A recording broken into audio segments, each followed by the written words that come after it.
कहते हैं जिनके लिए मंजिल पाना है जिन्हें, उनके लिए मंजिल की रास्ते आसान होती है। नमस्कार, आप देखना शुरू कर चुके हैं 99 न्यूज़। मैं मंजीत इस वक्त जमशेदपुर से एक ऐसे होनहार से मिलाने जा रहे हैं जो कि अपने पूरे भारतवर्ष नहीं बल्कि शहर में अपने माता पिता के साथ पूरे देश का नाम रोशन किया है। जिसमें कि बता दें, आप भी सुनकर हैरान हो जाएंगे किस तरह से इनका अचीवमेंट और क्या इनकी सफलता रही है। वो इनसे सीधे तौर पे जुड़ेंगे। तो इस वक्त जो है हमारे साथ जमशेदपुर के मानगो के बगान शाही के रहने वाली जो है कहकशा परवीन जो है वो हमारे साथ हैं, जो कि नीट एग्ज़ाम में बता लें ऑल ओवर इंडिया में 1 रैंक प्राप्त किया है, जो कि 720 में 720। सबसे बड़ा एक सवाल पूछना चाहेंगे कि किस तरह से आपका तैयारियां रहा है और शुरू से अभी तक का जो सफ़र रहा है वो सफ़र बताइए आप। बस ये था कि पढ़ना है और अपने टारगेट के टुवर्ड डिटरमाइंड रहना है कि मुझे बस क्रैक करना था नीट, और पूरा फोकस होना है। जो टीचर बोले, मेंटर बोले, उसे फॉलो करना है। जितने मटेरियल थे वो सफिशिएंट थे, उसे सॉल्व करना है, रिवाइज करना है। रिवीजन बहुत इंपॉर्टेंट होती है। आपने 10 कहाँ से दिया? गोविंद विद्यालय, 12 DAV पब्लिक स्कूल। 12 के बाद कैसे आपने रास्ता को चुना? किस सेक्टर को आपने, क्या लगा आपको कि इस सेक्टर को चुनने से क्या सफलता मिलेगी, या किस तरह से आपको स्ट्रगल होगा जीवन में? बिलीव होना चाहिए खुद पर। मुझे बिलीव था कि मैं कर सकती हूँ, और मेरे मम्मी पापा और मेरी फैमिली को भी बिलीव था, तभी उन्होंने मुझे इतना सपोर्ट किया और मुझे पढ़ने का अपॉर्चुनिटी मिला और मैं बाहर गई पढ़ने के लिए। अपने कहाँ आपकी तैयारियाँ चल रही थी? कोटा से मैंने तैयारी किया। कोटा से तैयारियां चल रही थी, तो कोटा में कितने दिन आपने तैयारियां कर ये मुकाम हासिल किया? 1 साल। 1 साल। फर्स्ट अटेम्प्ट था ये? नहीं, सेकंड अटेम्प्ट था। सेकंड अटेम्प्ट था। सबसे ज़्यादा श्रेय किसको देना चाहते हैं आप? अपने घर को, या अपने गुरु को, या फिर जो जीवन में आपको यहाँ तक पहुँचाया है, सबसे ज़्यादा श्रेय किनका है?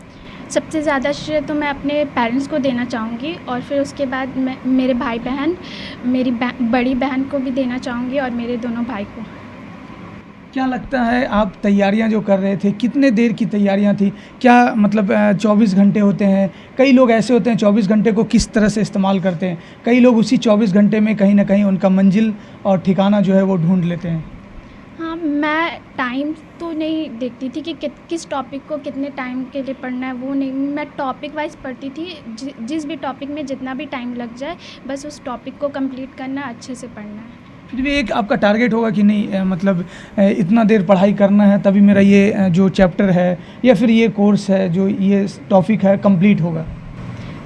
वैसा तो कोई फिक्स नहीं था। मतलब एक दिन का मैं ऐसे टारगेट बना लेती थी कि आज का ये टॉपिक कंप्लीट करना। अब उसको जितना भी टाइम लगे, और अगर टाइम ज़्यादा लग जाता था तो मतलब उसको मैनेज कर लेती थी मैं। किसी टॉपिक में कम टाइम लगता है, किसी में ज़्यादा टाइम लगता है, तो उसे। एक महिला के नाते, महिला हैं आप, और दूसरी बात की एक युवा महिला है, तो किस तरह से घर का काम काज करते हुए, सारी मतलब घर का शेड्यूल को तय करते हुए अपनी पढ़ाई को किस तरह से मुकाम पाया?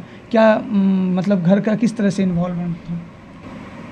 इस 1 साल में तो मैंने पूरा फोकस मतलब मेरा पढ़ाई पे ही था। जो अपना नीड होता है, जो थोड़ा बहुत, वो कर लेती थी। उसके लिए भी टाइम मिल जाता है।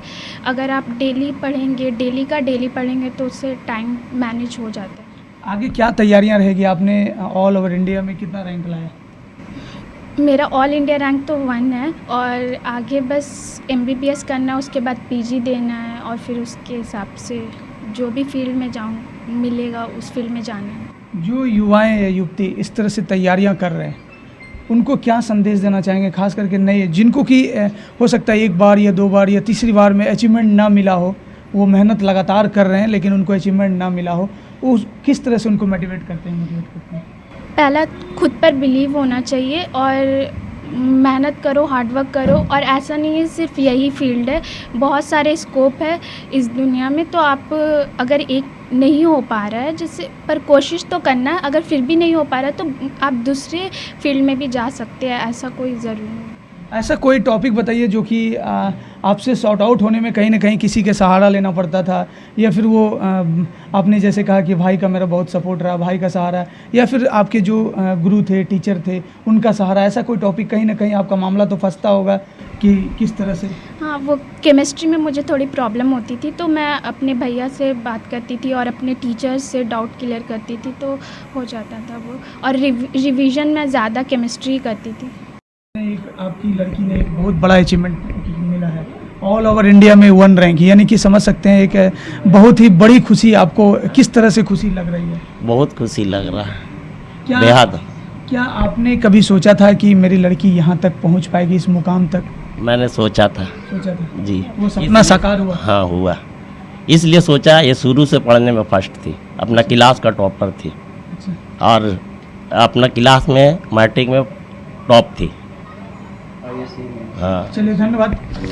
तो अब आपसे लास्ट सवाल रहेगा मेरा कि आप जब नीट क्वालिफाई कर रहे थे, या फिर फर्स्ट अटैम्प्ट था, तो क्या आपको लग रहा था कि ऑल ओवर इंडिया 1 रैंक मुझे प्राप्त होगा? इस तरह से क्या अचीवमेंट था, या क्या कुछ टारगेट था आपका? टारगेट था और बिलीव भी था, मुझे भरोसा था कि मैं कर सकती हूँ। तो चलिए, धन्यवाद।